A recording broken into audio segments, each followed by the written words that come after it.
Nice.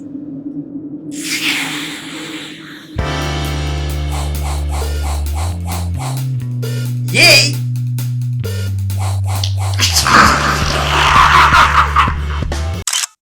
Want to learn how to set up animation frames like this in Affinity Designer? Well then this video will teach you how.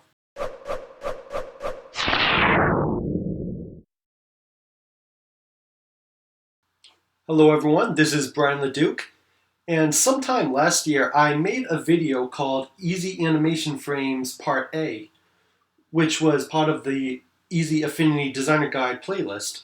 Well now this video is going to be on Part B. At the time I said that video was on steady animation and this is going to be on full animation. However, I decided that this is actually going to be on limited animation instead.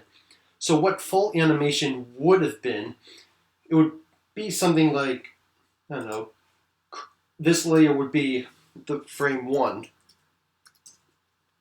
You know, you draw something and then do frame 2. So full animation really just means that everything is redrawn, whereas steady animation means that some things stay the same and like some layers stay the same and other layers animate. So everyone really knows what full animation is. So there's really nothing really you can teach in that. So what I'm going to be showing you instead is limited animation. In limited animation, it is very similar to steady animation because there are some figures that are reused.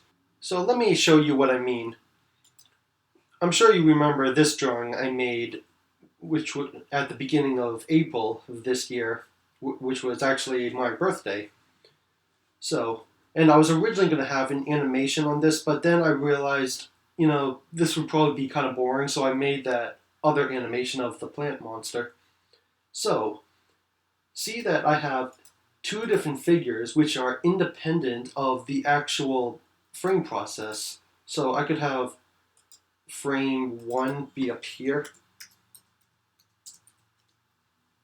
and the figures down here is kind of like the figures library. So if I open up the Katie layer, so if I were to make a copy of this and put it in the frame layer,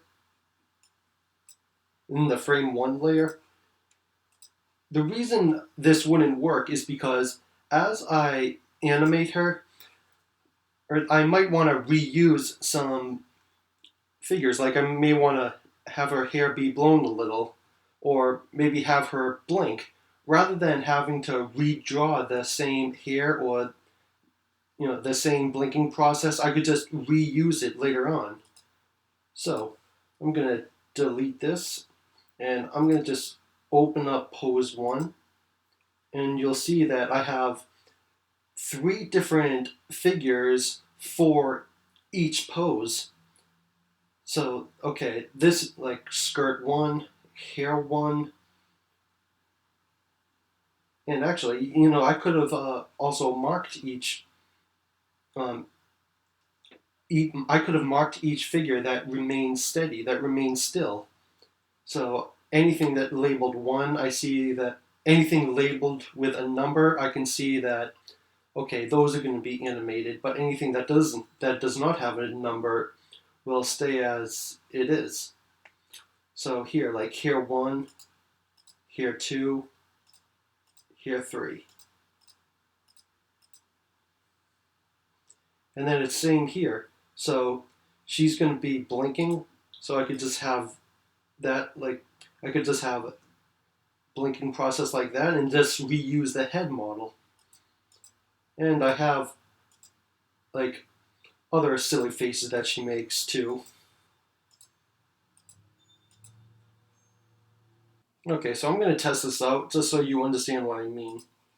So in frame 1, I have pose 1. So I'm going to duplicate this. This will be frame 2.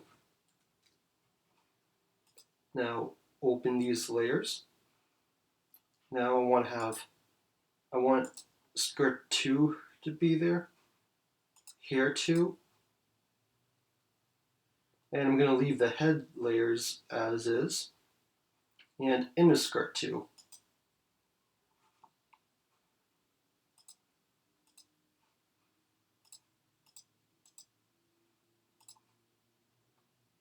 Alright, now duplicate this again, and then frame 3.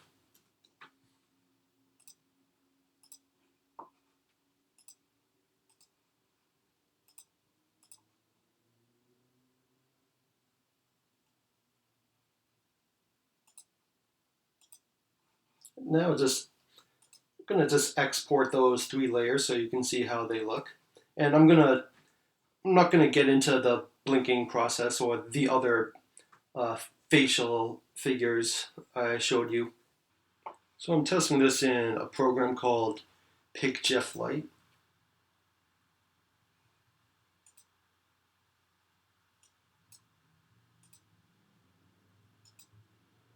Whoa, it slows it down. Yeah, so I did this just so while she's just sitting there, I need to have some kind of movement so it's interesting to watch. And then in the later poses, you wouldn't need, you know, each figure for each pose. Like in a walking pose, for example, you don't need each body part to animate because there's going to be movement on the walking pose. But in an example where, you know, Katie is kind of lying down or leaning down, then I'd like to have a little more animation just so you have something to look at, just so it's not just a still pose. So what I'm going to do instead, I'm going to show you how I set up these animation frames. So I didn't really use another software aside from this part where the plant monster is falling down. I did everything else right in Affinity Designer. So I'm going to show you how I did that. So this is where I have all of the animation frames. So I'm going to open this file called figures. So this is like my file library. This is where I have all of the figures that I'm going to animate on. This is where I have all of the models in which I'm going to have animate on a scene. So I have scenes and figures on separate files. So let's start off with this one, the Rory pose, like Rory Thomas. Okay, now see how I marked these? So every body part is going to animate, or every figure is going to animate based off of this one pose. Like this is the first pose. And I have these marked as red, meaning like these are not going to animate. So to mark those, you can just right click and click on the color there. So looking at the face figures first, I'll see that I have different animations for that figure. So the blinking, all right, this is figure 1, this is figure 2. And then under groaning,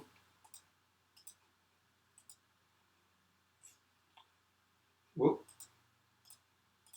figure 1, figure 2, figure 3.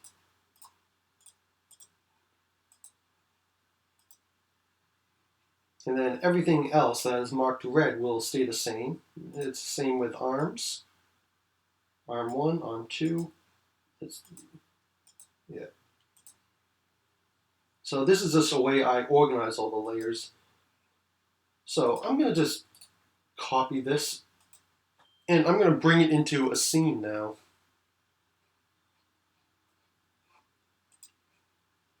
Okay. How did I do this? Oh yeah, the scenes are right down here. So I had 6 different scenes. I'm going to open this one. It might take a while to open. because there's a lot on it. Okay, now you'll see that it took a while to open because I have 44 frames here. So I'm gonna delete all these, but I'm not gonna save them.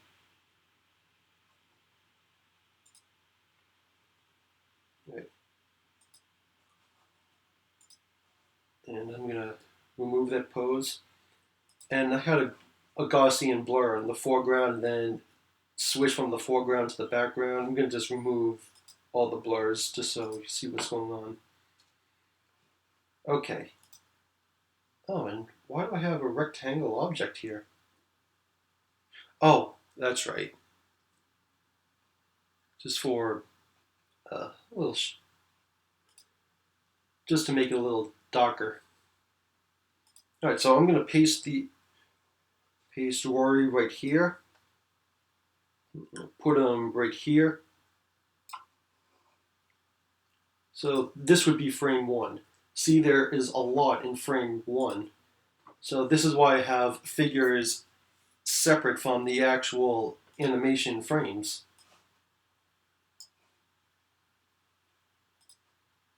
Frame 2. Now in the video, I saw him kind of like struggling in the vines. Even the vines are separate. Oh, and when you copy, yeah, that's right. And when you copy a figure to your scene, unfortunately the colors are no longer visible. So I'm gonna just do this again. And what else was visible? I think it was the torso? No, the legs.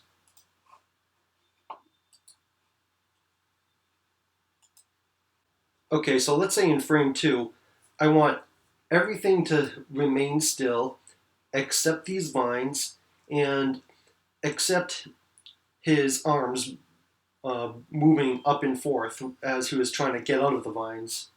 So even the vines were animated. So this is vine 2.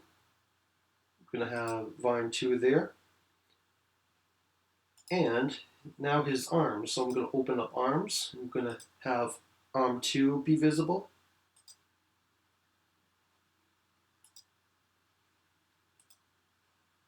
And this arm be visible. But see what happened. Now this arm is up and this arm is down, and it doesn't really match his shirt. So I also have different movements for the shirt.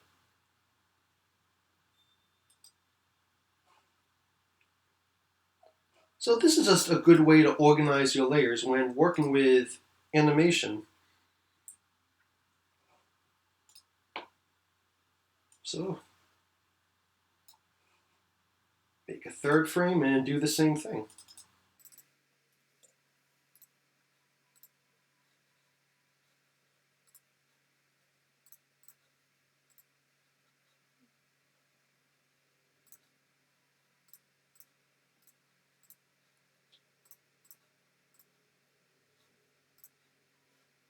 And another thing that is very important is when you do animate, let's say this character moves up and down like this while all of the minifigures are being animated. You want to make sure that you select all layers, even if some are not currently visible. I mean, here everything is visible, but let's say there's something that is not visible.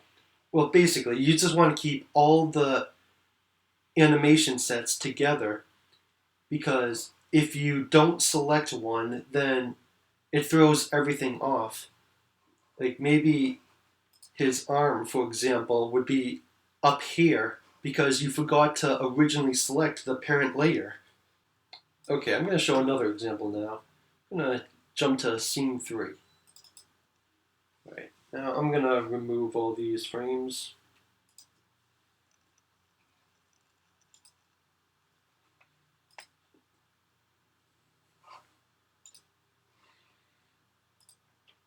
Okay, so let's take a look at this first plant monster animation.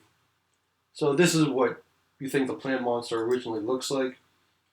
So I have bud figures, I have vine tongue figures, body figures, and then body reference. So I didn't know how I was going to have the plant monster originally. So what I did is I just made a reference image first. So I said, okay, this is how I want the plant monster to look like, but I want him to be inside the bud. So how did I do this? Yeah, that's right. I had him tucked under inside there. All right, that's how I did that.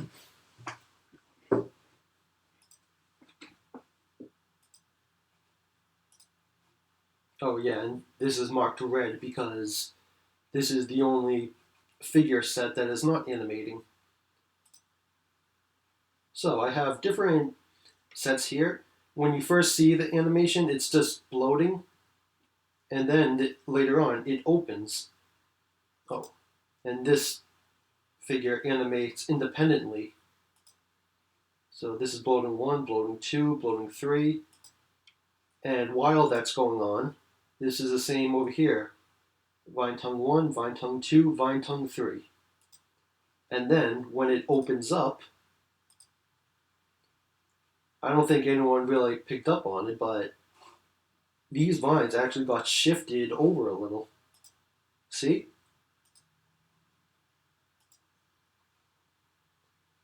And when it's opening up, like the open one is the same as the bloating figure, so when that says opening 2, I had to match the body to the bloating 2, so I had both the 2's matched together.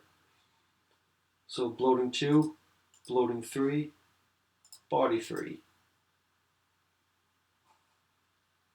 Oh, dang, I never realized. Aw, that's supposed to be inside the bud. Aw, man. Well, I don't think anyone picked up on that. So just show you this in action. I'm going to copy this. And I'm going to bring it into frame 47. And I'm going to just bring this down a little.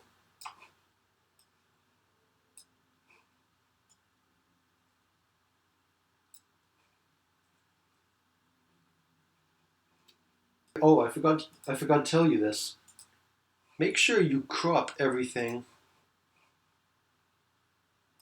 I mean, it looks like this is already cropped, but if you didn't crop it originally, then when you go to the export persona and you export all the frames will not be the same ratio. So always make sure you crop everything.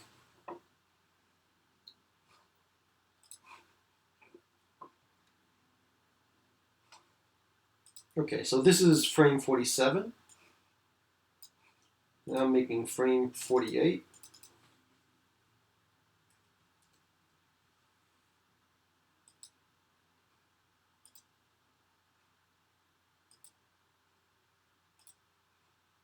Bloating 2.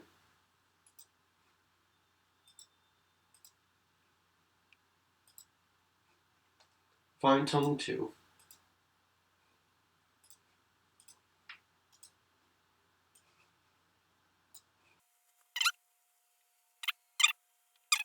So this is how we do it. We kind of match the numbers up. And now let's say I want to have the bud open up.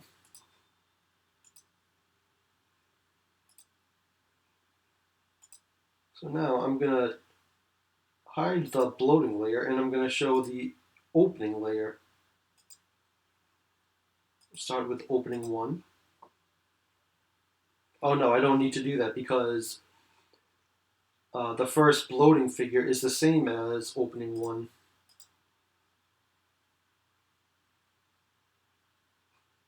And I don't need these anymore.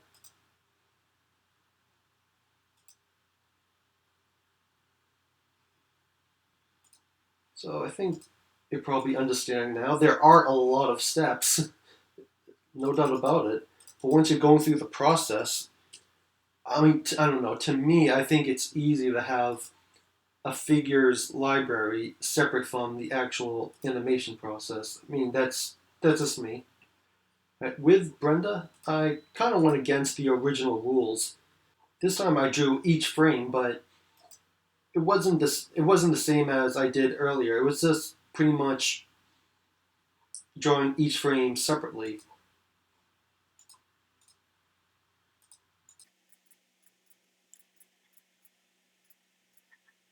Oh, but over here, you'll see that some parts remain still while other parts animate. So the hair is moving. So the hair is animating, but everything else is staying still. Or does the shirt animate as well? No, just the hair. And then at the very end, it kind of bounces up and down. So I'm going to be using this in just a minute. So let me bring it back to the first frame. And then this guy, Jeff Groovy.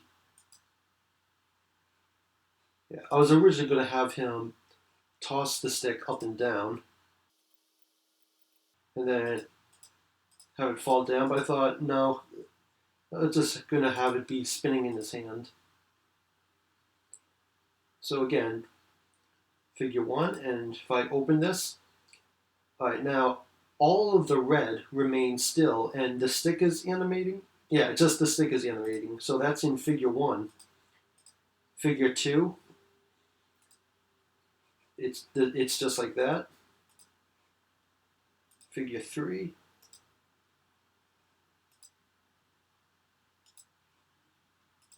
figure four. Yeah, kind of had his upper body stretched just a little.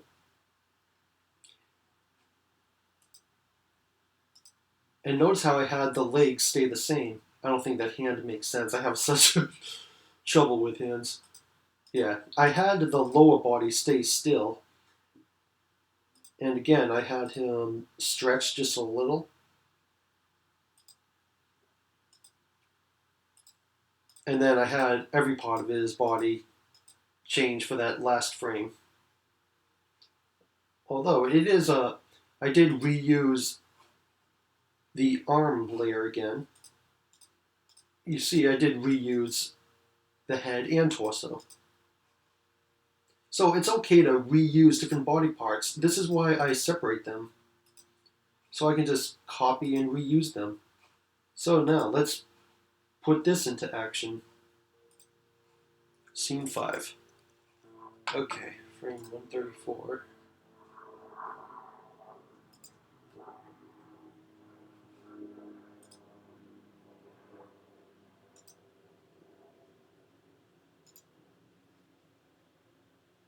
Okay, so I don't have to bother copy the uh, Brenda and Jeff Groovy layers because they're already in there. Okay, now before I make other frames, I'm just going to show you what I did. I had a Gaussian blur here. So I had a Gaussian blur on both the background and Jeff Groovy layers. So when he comes here, see, you can't really see him, and then I switched the Gaussian blur from Jeff to Brenda.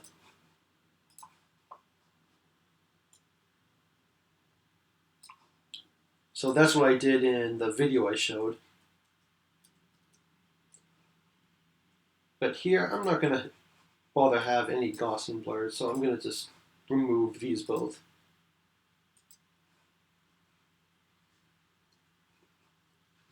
Okay, so Jeff is going to come in like, yeah, man, I'm so groovy.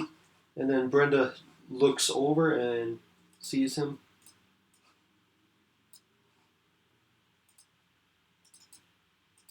Frame 111. So I'm just going to move him over here just right now. So can start with Brenda 2 layer. Start with figure 2 layer.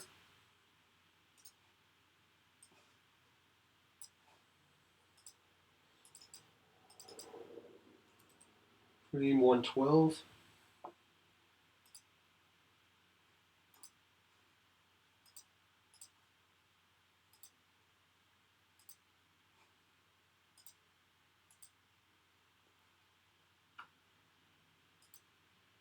And I pretty much did it this way.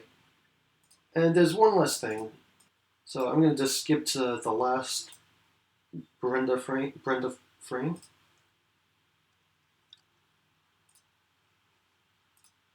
And I'm going to skip to the last Jeff Groovy frame. Now, I didn't really have different animation steps for the stick. In this last one, I just had different frames, so that's going to be, this frame is going to be by itself. So make frame 114.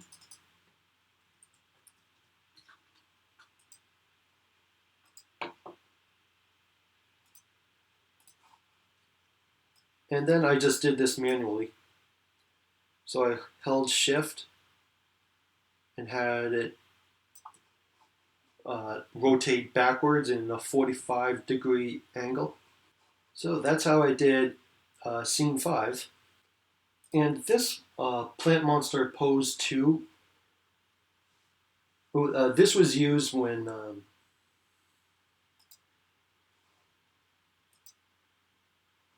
see, this was used on scene 4. I had the vines and masked. So I had the mask end here and end over here. And while I was masking those vines, I had the vines themselves animate as well. So I had to keep making new masks. In this last frame, this is where I didn't really animate the motion itself. I used keyframe animation in a video editor I use. So I'm going to just show you what I did here. So I'm going to just make a blue box. I'm going to just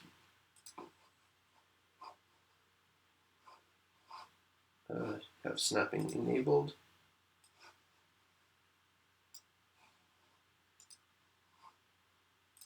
Okay, copy this object.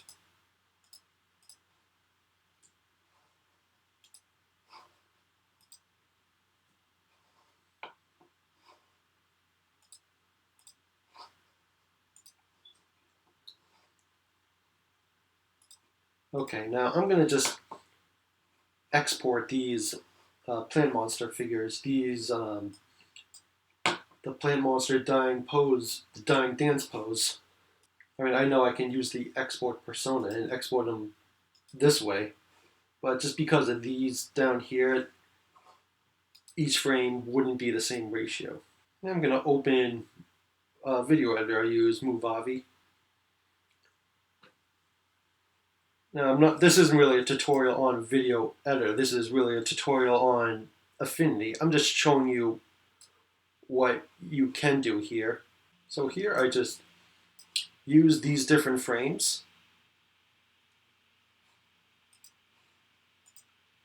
and gave them about 50, 0, copy, paste, paste, paste.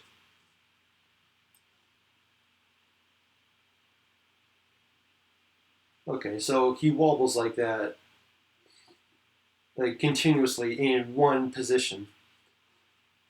So I exported this as a video, and then over here where it says, oh, plant monster dying dance.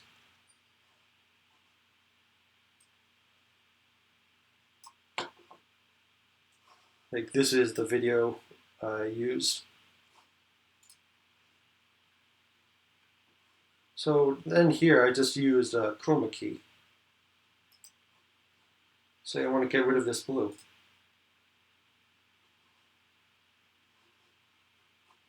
So now that I did that, I could put him on top of another background, and then I could just animate him.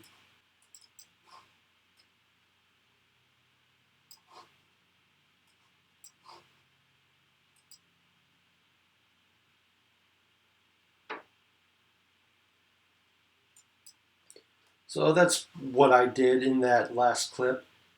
Yep, that's right, I cheated. So I hope this video was helpful to you. This is just a technique I thought of that could maybe make animation a little easier rather than to have to redraw each frame each time. It's just a way you can reuse different figures. So let me know what you think and have a good rest of the day.